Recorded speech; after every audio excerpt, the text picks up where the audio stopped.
শিয়ালদা থেকে রাত 8:30টায় কাঞ্চনকন্যা ট্রেনে উঠে পড়েছিলাম। পরের দিন সকাল 8:30টায় পৌঁছে গেছিলাম শিলিগুড়ি জাংশন।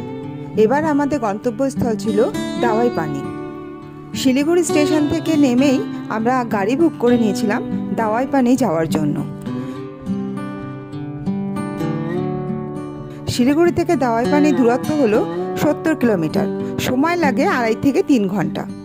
এটি কার্শিয়াং রোড হয়ে যেতে হয়। যেহেতু সময়টা ছিল বর্ষাকাল, তাই চারিদিকের গাছপালাগুলো আরও সুন্দর, আরও সবুজ, আরও সতেজ লাগছিল।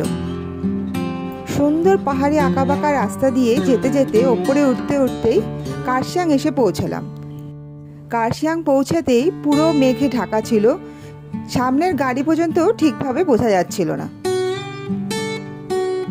আর আস্তে আস্তে বেশ ঠান্ডা লাগতেও আরম্ভ করেছিল। কিছুক্ষণের মধ্যে আমরা দাওয়াই পানি এসে পৌঁছালাম। দাওয়াই পানি হলো একটি ছোট্ট গ্রাম। দাওয়াই পানি অর্থ হলো ঔষধি পানি। দাওয়াই পানি এসেই লাঞ্চ করে নেই আমরা আমাদের হোমস্টের ছাদে চলে এসেছিলাম।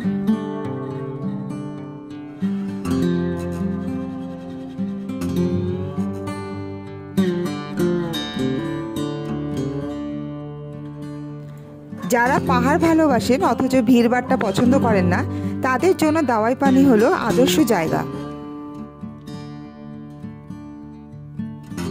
গ্রামের যেদিক থেকেই তাকাবেন গোটা অংশ জুড়েই শুধু কাঞ্চনজঙ্ঘার দৃশ্য, কিন্তু বর্ষাকালে যাওয়ায় আমাদের সেই দৃশ্য দেখার সুযোগ হয়নি। দাওয়াই পানির উচ্চতা 6500 ফুট। এখানে হাতে গোনা কয়েকটি হোমস্টে আছে। আমরা ছিলাম করুণা হোমস্টেতে।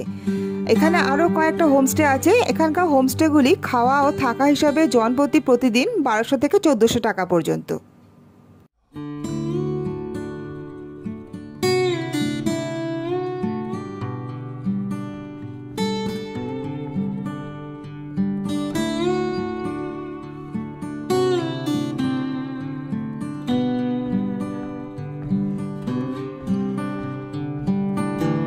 হোমস্টেতে উঠেই লাঞ্চ করেই আমরা বেরিয়ে পড়েছিলাম গ্রামটিকে দেখতে।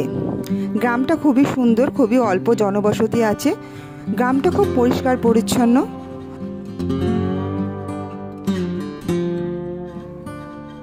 স্থানীয়দের কথায় বহু বছর আগে একজন ইংরেজ ফরেস্ট রেঞ্জার ছিলেন, যিনি কুষ্ঠরোগে আক্রান্ত ছিলেন। তিনি ঝর্ণার জল পায়ে লাগাতেন। আস্তে আস্তে তার ক্ষত সেরে ওঠে। তখন ব্রিটিশরা সেই জল পরীক্ষা করে দেখেন জলে মিনারেলে ভর্তি।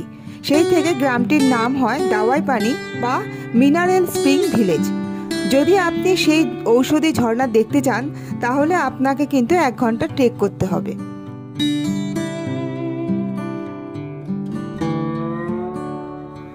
উত্তরবঙ্গের এই গ্রামে আসলে শরীর আর মন দুটোই ভালো হয়ে যায়।